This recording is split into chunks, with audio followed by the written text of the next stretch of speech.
गौतम बुद्ध से जुड़े कई किस्से हैं जिनमें जीवन को सुखी और सफल बनाने के सूत्र छिपे हैं। बुद्ध अपने शिष्यों को अलग अलग घटनाओं की मदद से भी उपदेश दिया करते थे।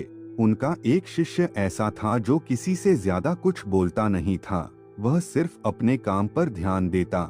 काम पूरा होने के बाद एकांत में चला जाता। वह ध्यान में बैठे रहता था। बुद्ध के अन्य शिष्य सभी से मिलजुल कर रहते थे। सिर्फ वही एक शिष्य एकांत में रहना ज्यादा पसंद करता था। अन्य शिष्यों को लगने लगा कि ये तो घमंडी है, इस कारण हमसे बात नहीं करता है। कुछ शिष्य यह बुद्ध से एकांत में रहने वाले शिष्य की शिकायतें करने लगे।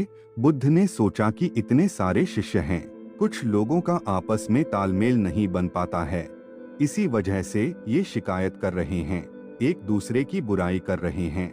ऐसे ही कुछ शिष्य एकांत में रहने वाले शिष्य की बुराई कर रहे हैं। ऐसा सोचकर बुद्ध शिष्य की बातों पर ज्यादा ध्यान नहीं देते थे। धीरे धीरे उस शिष्य की बुराई ज्यादा होने लगी। बुद्ध के पास उस शिष्य की शिकायतें और ज्यादा पहुंचने लगी तो बुद्ध ने सोचा कि इस शिष्य से बात करनी होगी। उसके लिए इतनी शिकायतें क्यों आ रही हैं? एक दिन बुद्ध ने एकांत में रहने वाले शिष्य से पूछा कि तुम ऐसा क्यों करते हो?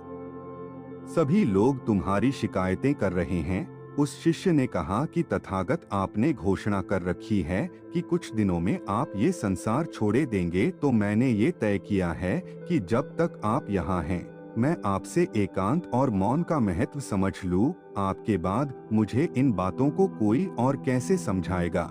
शिष्य की बातें सुनकर बुद्ध ने अन्य शिष्यों से कहा कि तुम सभी इस शिष्य की गलत शिकायतें कर रहे हो। तुम लोगों ने इसे जाने बिना इसके बारे अपनी गलत राय बना ली है। तुमने देखा कुछ और समझा कुछ। तुम सभी की आदत है कि दूसरों को गलत तरीके से परखते हो। ध्यान रखें, हमें किसी भी व्यक्ति के लिए जल्दबाजी में कोई राय नहीं बनानी चाहिए। किसी व्यक्ति से मिलते समय उसके बारे में पहले से कोई राय न बनाएं। पहले उस व्यक्ति की गतिविधियों को देखें, समझें और फिर किसी नतीजे पर पहुंचना चाहिए।